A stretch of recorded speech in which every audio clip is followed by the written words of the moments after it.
The Aconite Bow Spear build is a PvE DPS build focused around the poison bow artifact, Aconite.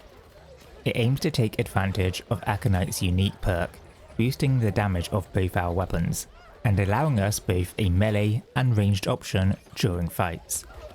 To start things off, we have the artifact bow, Aconite.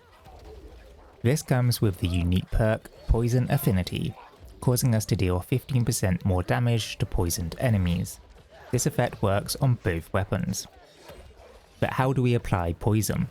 One way is through its second unique perk, Poisoned Arrows, which causes charged attacks to inflict poison, dealing 5% weapon damage for 10 seconds.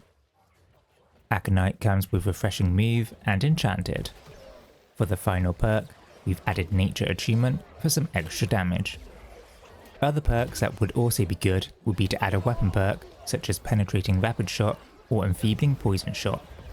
We opted for Attunement in the end as it's more universal for more builds, however either of these three would work. Onto the spear, we are using Doomborn Stinger. This comes with Enfeebling Skewer and Vicious. For the final perk, we've added Nature Attunement. Doomborn Stinger comes from the worm, so may not be accessible to everybody. Other alternatives would be the Hoplite Spear, or a 700 gear score spear with Enfeebling Skewer on it. Enfeebling Skewer is the key perk here, providing a massive 48% weaken. For the gem on our spear, we've added a Runeglass of Arboreal Diamond. Normally, the element of the Runeglass isn't too important. However, for this build, it's key. This Runeglass causes hits to inflict poison, dealing 8% nature damage per second for 2 seconds. This will allow us to trigger the unique perk of Aconite, providing us with that 15% damage buff. Onto the armour, we are in a light equip load. For our legs, we are using Attuned Leather Pants, providing us with some extra attribute points. This comes with Elemental Aversion and Refreshing, and for the final perk, we've added Health. For the rest of our armour, we are using 3 pieces of the Hoplite set for our helm, chest and hands, each with the perks Health, Refreshing and Enchanted Ward. For our feet, we are using a light piece with Health, Thrust Conditioning and Enchanted Ward. Overall, this gives us 5 health, 4 Enchanted Ward, 4 Refreshing, 1 Elemental Aversion, and 1 Thrust Conditioning. For our amulet, we are using Health and an Element Protection perk that matches the element of the mutation we are doing. For the ring, we are using Hearty, Thrust Damage, and Leeching. For the earring, we are using Healthy Toast, Refreshing Toast, and Healing Heart. Onto the attributes. We are using 200 Strength, 400 Dex, 25 Int, 25 Focus, and 50 Con. As both of our weapons primarily scale with Dex, we put the majority of our points here, providing us with high damage. Strength is a secondary attribute of the spear, and the attribute threshold bonuses will still boost our bow, therefore we have 200 Strength. 25 Int provides plus 5% damage to backstabs and random crits, and 25 Focus reduces our cooldowns by 5%. 50 Con provides us some health and a 5% buff to armour.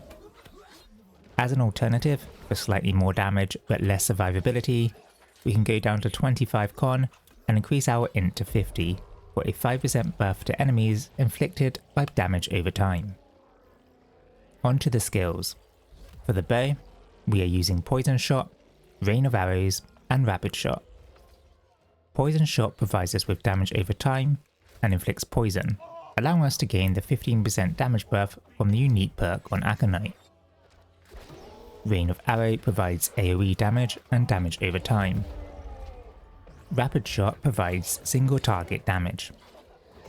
With the 4 Refreshing and 25 Focus reducing our cooldowns, once an enemy is below 50% health, Rapid Shot can be spammed with no cooldown. This can be useful against certain enemies where a ranged option can be more beneficial. The main combo will be to use Poison Shot and rain of arrows on groups of enemies to inflict them with damage over time, and then move in with a spear and attack in melee. Onto the spear, we are using Sweep, Perforate, and Skewer.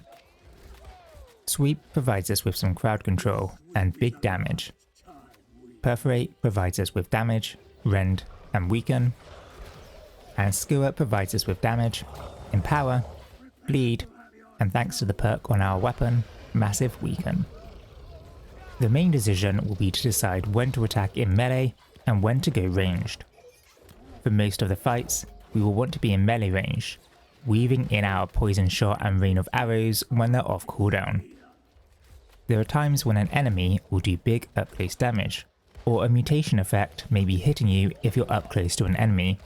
Sometimes the best move may be to roll back into a rapid shot and then to move back in once safe. This build allows you to smoothly move between melee and ranged, providing the best of both worlds. That's it for the video. If you have any questions, drop us a comment below. Thanks for watching.